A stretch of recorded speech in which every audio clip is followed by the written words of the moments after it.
Hai, saya Muhammad Janwar Hairul Ilhami, NIM 038 dari kelas 2020B.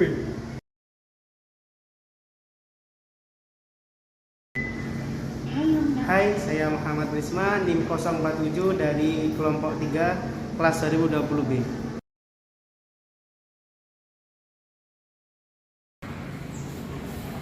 Perkenalkan, nama saya Ahmad Gilang Surya Ramadan, NIM 059 dari kelompok 3, kelas 2020B.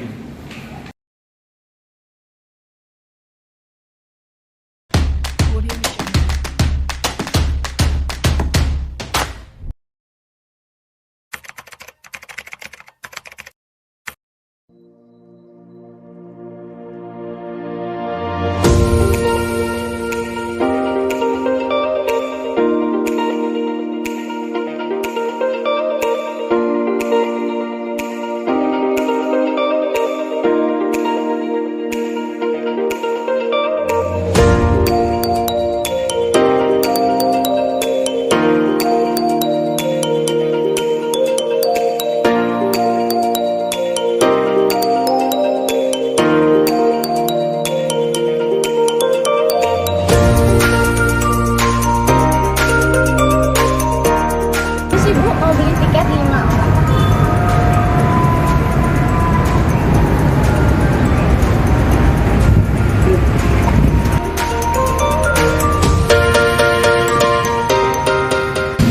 Halo, aku Dwi Sulistiarini dari kelompok 3 bersama teman-teman akan membuat mini video di pertemuan kali ini.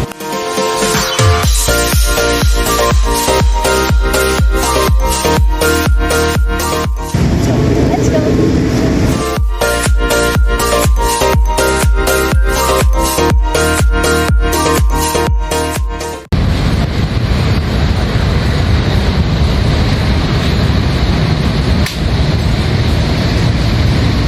Monumen Kapal Selam Surabaya merupakan salah satu wisata sejarah yang berada di jantung kota Surabaya. Monumen Kapal Selam atau biasa disingkat Monkalsel berlokasi di bantaran Sungai Kalimas, Jalan Pemuda Surabaya, Kecamatan Genteng, Kota Surabaya.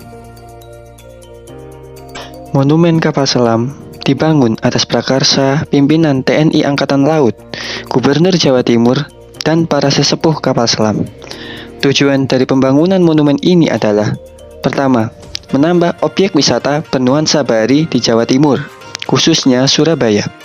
Kedua, sebagai sarana pewarisan nilai sejarah yang merupakan cermin kebesaran bangsa Indonesia.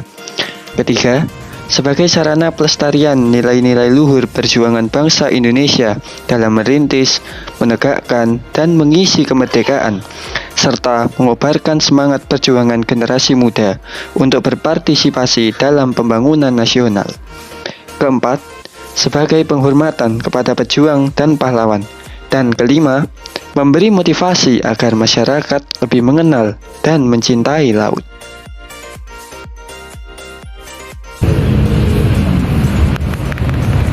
Nah teman-teman, untuk menuju lokasi Monumen Kapal Selam bisa ditempuh menggunakan kendaraan pribadi dan kendaraan umum. Hai teman-teman, kali ini saya akan membahas mengenai rute mana saja yang dapat digunakan untuk menuju Monumen Kapal Selam. Untuk akses, Anda dapat memakai kendaraan pribadi atau angkutan umum.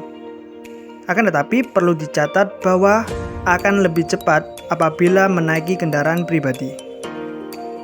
Apabila memakai kereta, Anda cuma butuh jalan kaki sekitar 100 meter dari pintu belakang stasiun Gubeng. Apabila memakai bus dari Terminal Bungurasi, Anda dapat naik bus kota jurusan Gubeng THR. Ada dua rute yang bisa dilalui untuk mencapai Monumen Kapal Selam, antara lain Balai Kota Surabaya dan Stasiun Gubeng. Keduanya bisa dipilih tergantung dari mana memulai perjalanannya. Jika dari Balai Kota Surabaya, rute ini terbilang dekat karena keduanya berada di pusat kota Surabaya. Rute berawal dari Jalan Sedap Malam, kemudian belok ke Jalan Wali Kota Mustajab hingga Jalan Gubeng Pojok.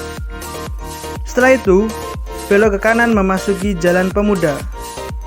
Apabila sudah melewati jembatan, langsung belok ke kanan lagi karena monumen kapal selam berada di sisi kanan jalan. Banyak pendatang dari luar kota yang ingin mengunjungi monumen kapal selam. Biasanya, mereka datang menggunakan kereta api dan berhenti di stasiun Gubeng. Dari sini, dapat dilanjutkan dengan berjalan kaki saja.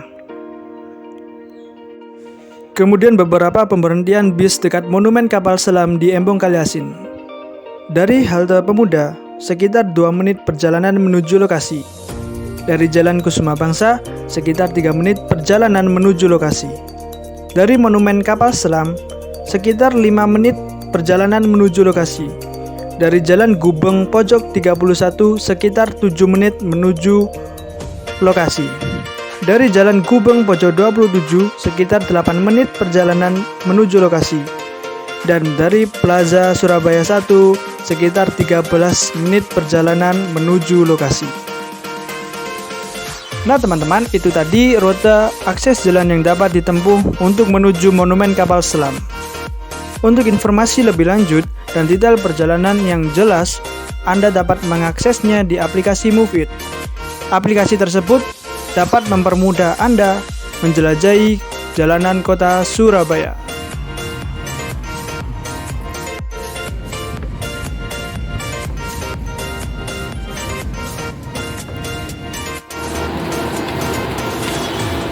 Dibawa lagi ya suara filmnya nanti jam 12.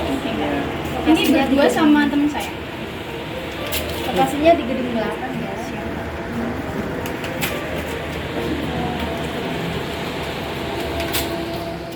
Kita lagi ada di ruang 1. Ruang 1 ini merupakan ruang torpedo di mana di atasnya ini terletak pintu masuk ke dalam ruangan ini.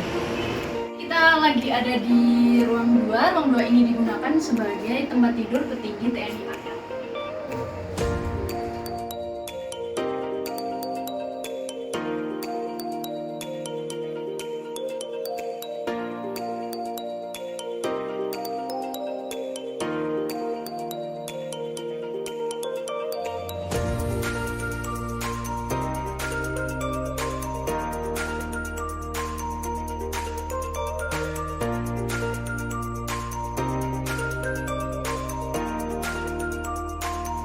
Ya, kita lagi ada di ruang 3. Ruang ini digunakan sebagai pusat informasi tempur.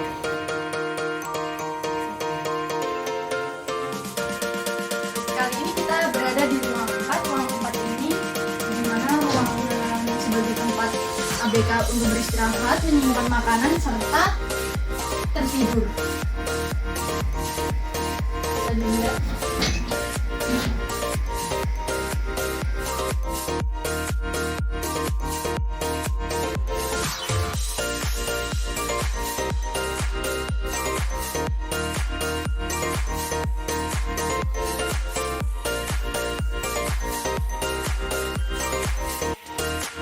Ini berada di ruang 6. Ruang 6 ini merupakan ruang sebagai penggerak kapal ini.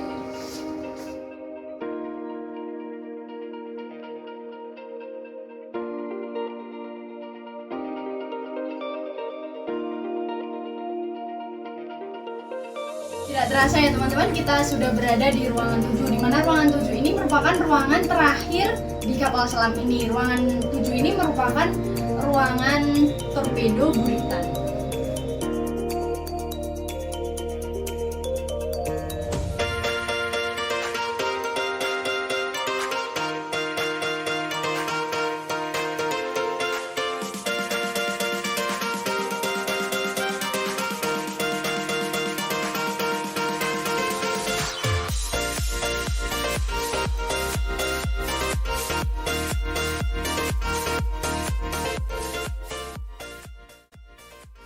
Kemudian di sini terdapat kolam renang, di mana kolam renang ini bisa dapat digunakan untuk berenang anak kecil maupun anak-anak remaja.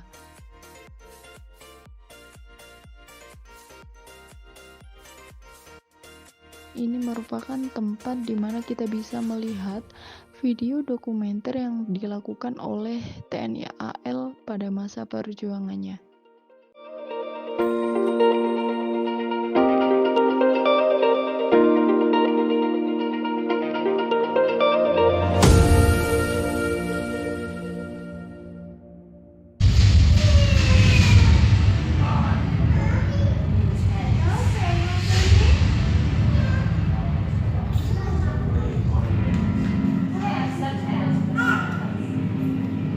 Keberadaan kapal selam dilihat dari medan tugas dan sifat pengertiannya yang khas di bawah permukaan air dengan sendirinya memiliki ciri yang khas, baik teknologinya maupun dari kehidupan awalnya.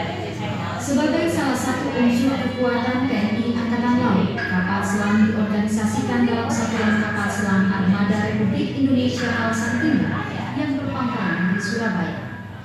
Moto Wira Ananda Wira yang berarti tabah sampai akhir menunjukkan bahwa penugasan di kapal selam senantiasa mengutamakan sifat profesionalisme, kebenaran, dan kesetiaan terhadap tugas. Diawaki oleh prajurit-prajurit TNI Angkatan Laut yang tangguh, kapal selam merupakan salah satu unsur sistem senjata armada terpadu yang disingkat SSAT.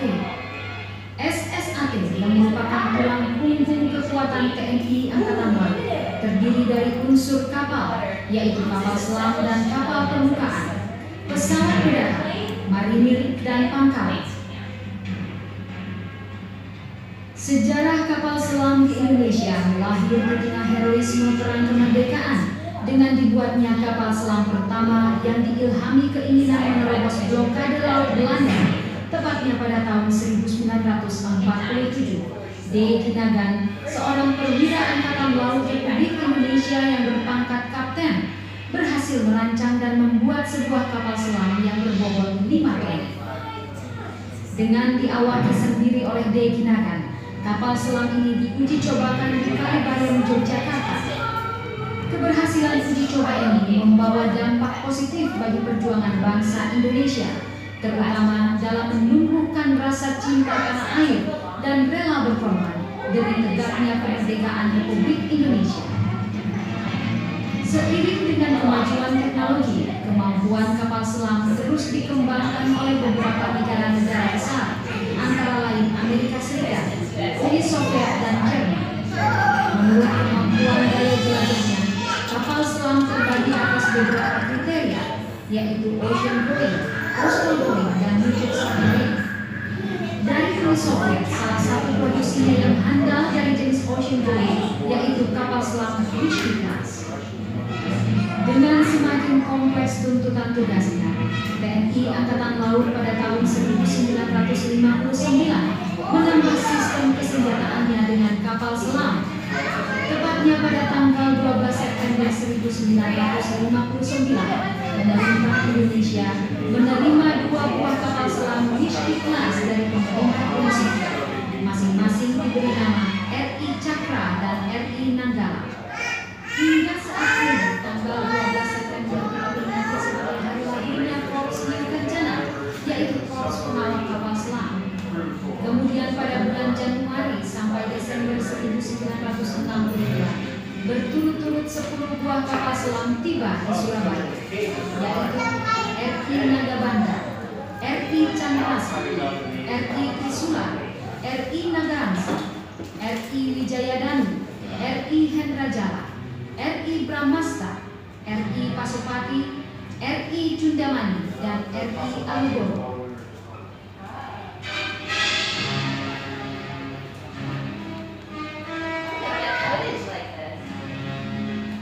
Pada operasi Trikora, pembebasan Irian Barat, kapal selam berperan penting di dalam memberikan tekanan-tekanan psikologis terhadap pihak Belanda yang bercokol di Irian Barat, antara lain melalui operasi pengintaian dan penyusupan ke daerah musuh, dikenal dengan Operasi Antarja, Jaya Wijaya 1, Cakra 1, Alugoro dengan mendaratkan pasukan RPKAD di Tanah Merah Irian Barat, serta Operasi Jaya Wijaya 2. Sejalan dengan perkembangan teknologi, berangsur-angsur kapal selam Whiskey Class digantikan tugasnya oleh kapal selam dari Jerman jenis SS 209. Kapal selam yang masuk ke jajaran TNI Angkatan Laut pada dekade awal tahun 80-an ini berjumlah 2 buah, yaitu KRI Cakra dengan nomor lambung 401 dan KRI Nanggala 402.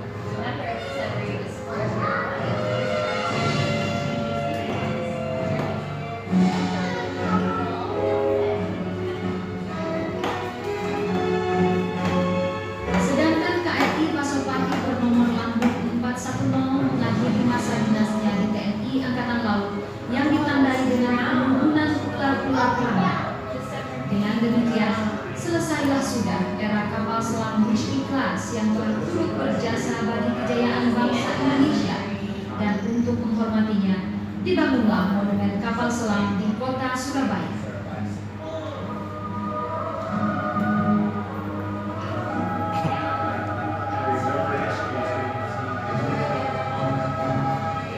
Keberadaan monumen kapal selam bukan hanya sekedar pelestarian bangunan kapal selam, tetapi lebih dari itu merupakan ungkapan rasa hormat atas jasa-jasa para pahlawan laut yang gugur dan tenggelam sebagai pahlawan-pahlawan tanpa batu nisan.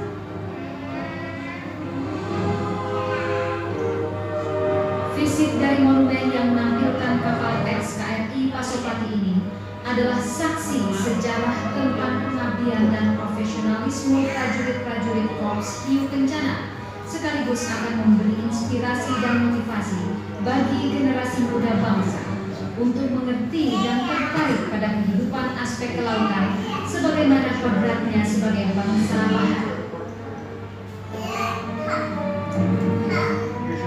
Selain itu, monumen kapal selam menjadi saksi, bukti dan bukti akan kejayaan bahari kita sebagai persembahan bagi prajurit-prajurit matra laut dan juga bagi segenap rakyat Indonesia. Dengan adanya monumen kapal selam, semakin lengkaplah kota Surabaya sebagai kota pahlawan, kota bahari, di mana TNI Angkatan Laut dibesarkan di sini. Di jantung kota Surabaya, di tepi Kalimas yang asri, KRI Pasopati tegak dengan megahnya, memantapkan motor prajurit kapal selam, tabah sampai akhir.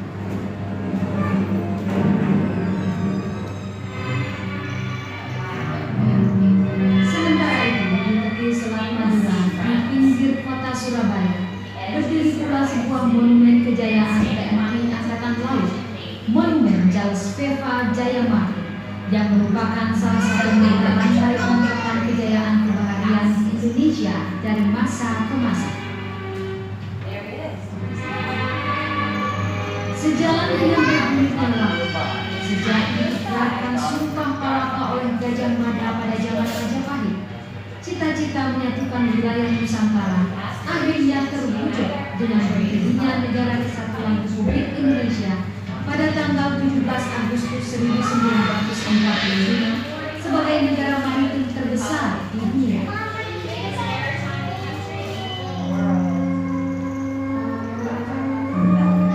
Sebagai negara maritim terbesar, wilayah Republik Indonesia meliputi 17.508 pulau, luas laut minimal 8 juta kilometer persegi dengan panjang pantai 81.000 km. Maka sewajarnya jika Indonesia memiliki angkatan laut yang dapat diandalkan dan dibanggakan.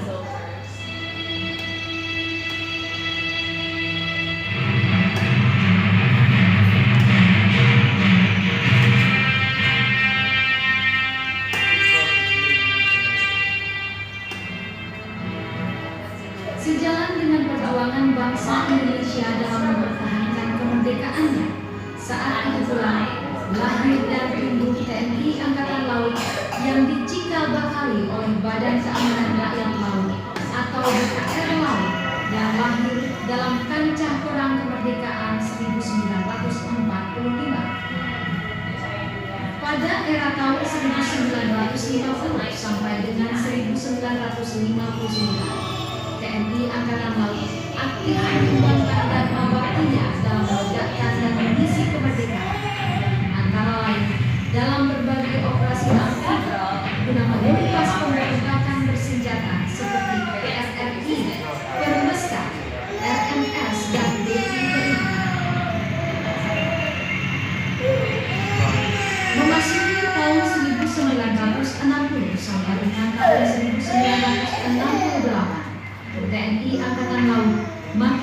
terbang dengan didirikannya sejumlah kapal perang jenis destroyer, frigat, peluncur roket, dan kapal selam.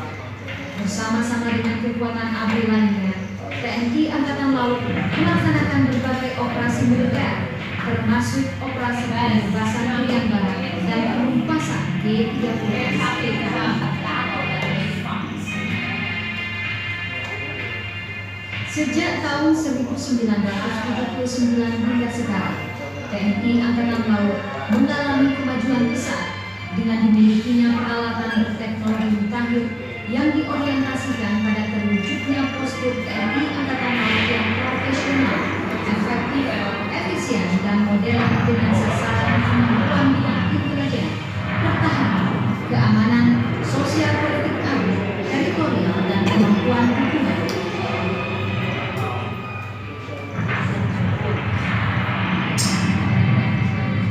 Di samping mengemban tugas pokok selaku penegak kedaulatan dan hukum di seluruh perairan jurisdiksi nasional, TNI Angkatan Laut dalam kapasitasnya sebagai kekuatan sosial politik ABRI turut berperan aktif sebagai inisiator dan dinamisator pembangunan kelautan.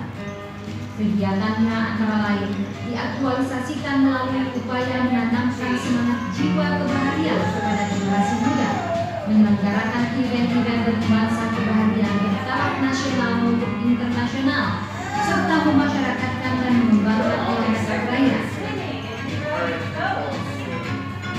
Sementara itu, kegiatan yang langsung menyentuh kehidupan masyarakat, TNI Angkatan Laut menunjukkan kepeduliannya lewat program pembinaan masyarakat nelayan dan desa pesisir, mengembangkan kelautan di pondok-pondok pesantren, serta operasi Bakti Surya Baskara Jaya di pulau-pulau terpencil yang dilaksanakan 4 kali dalam setahun, guna ikut membantu mengentaskan kemiskinan masyarakat di daerah sasaran.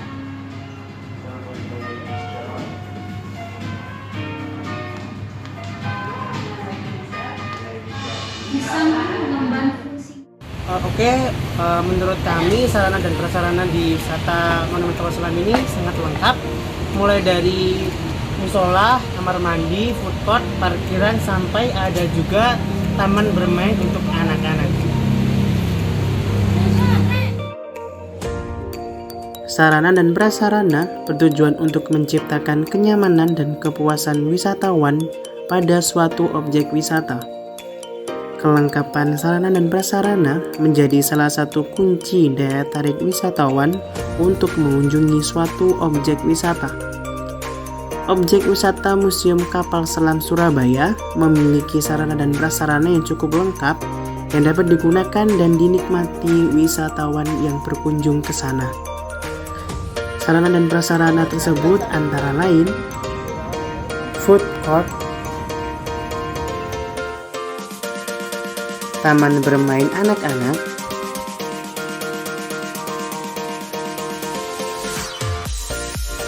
kafe,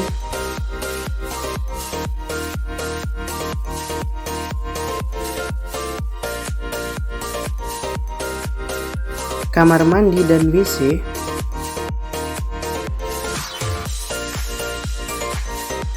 parkiran sepeda motor dan mobil,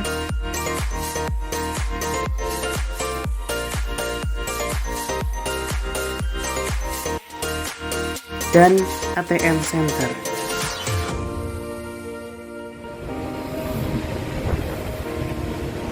Untuk wisatawan di Monumen Kapal Selam cukup beragam, mulai dari wisatawan domestik sampai wisatawan mancanegara pun ada yang mengunjungi Monumen Kapal Selam.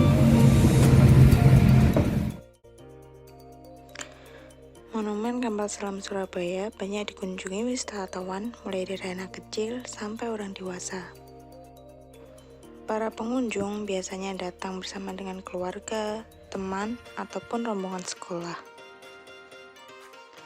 Kebanyakan dari pengunjung datang pada malam hari, terlebih lagi pada malam minggu. Mereka berkunjung pada malam hari karena pada malam hari terdapat perahu motor yang dapat membawa pengunjung menyusuri Sungai Kalimas. Sedangkan pada siang hari, pengunjung didominasi oleh rombongan sekolah yang sedang melakukan karya wisata.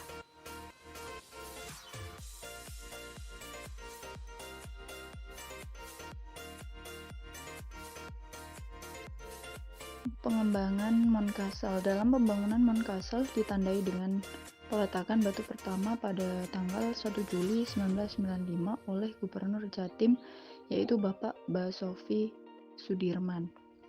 Pengembangan monumen kapal selam ini terus dilakukan karena untuk yang pertama yaitu bertujuan menambah objek wisata bernuansa bahari, yang kedua sebagai sarana pariwisata nilai sejarah, yang ketiga sebagai sarana pelestarian nilai-nilai luhur perjuangan bangsa Indonesia, dan yang terakhir yaitu sebagai penghormatan kepada pejuang dan pahlawan. Kemudian selanjutnya ada analisis SWOT. Yang pertama yaitu ada kekuatan atau strength. Berikut merupakan kekuatan dari monumen kapal selam. 1. Wisata pendidikan dan sejarah. Kedua, kualitas pelayanan. Ketiga, mempunyai aksesibilitas dan fasibilitas. Dan yang keempat, tersedia sarana dan prasarana. Kemudian yang kedua yaitu ada kelemahan atau weakness. Monumen kapal selam mempunyai kelemahan sebagai berikut. Yang pertama yaitu kurangnya tenaga ahli. Yang kedua ada kurang gencarnya kegiatan promosi. Yang ketiga ada program pendidikan dan penelitian SDM.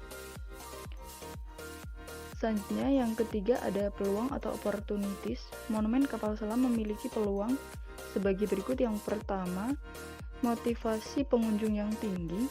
Yang kedua ada pertumbuhan ekonomi dan daya beli masyarakat. Yang ketiga ada kemajuan teknologi. Untuk yang terakhir yaitu ancaman atau threats. Monumen kapal selam ini memiliki ancaman sebagai berikut. Yang pertama, keberadaan objek lain yang sejenis merupakan pesaing dari monumen kapal selam. Yang kedua, kerjasama dengan pihak swasta belum memberikan kontribusi yang berpengaruh terhadap monumen kapal selam.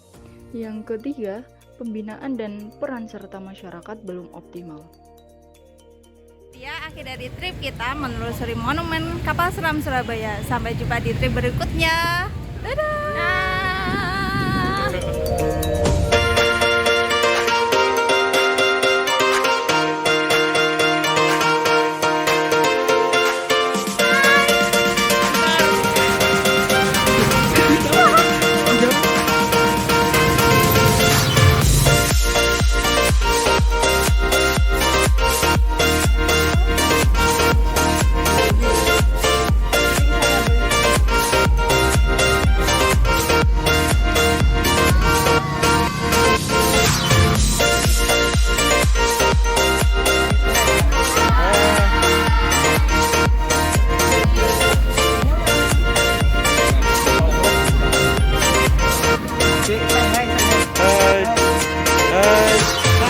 Hai.